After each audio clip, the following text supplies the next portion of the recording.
Hi dear, kunbanwa, meron na naman tayong i-unbox. May dumating ulit na package at sa video na to, samahan niyo akong i-unbox. Nag-chat yung kaibigan ko, sabi niya, ate, kailan yung rest day mo?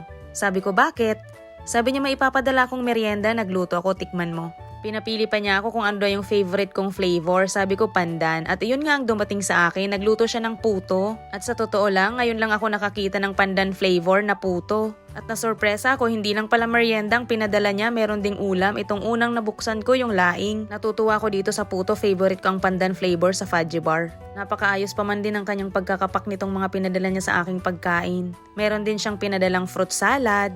Tapos, meron din palang beef caldereta. Ang sabi niya sa akin, puto lang eh. Thank you so much! Grabe yung effort dito sa paghahanda pa lang at sa pagluluto. Grabe, nakaka-touch talaga. Kaya thank you so much. Binaon ko nga yung caldereta at shinare ko na rin sa mga kasamahan ko sa trabaho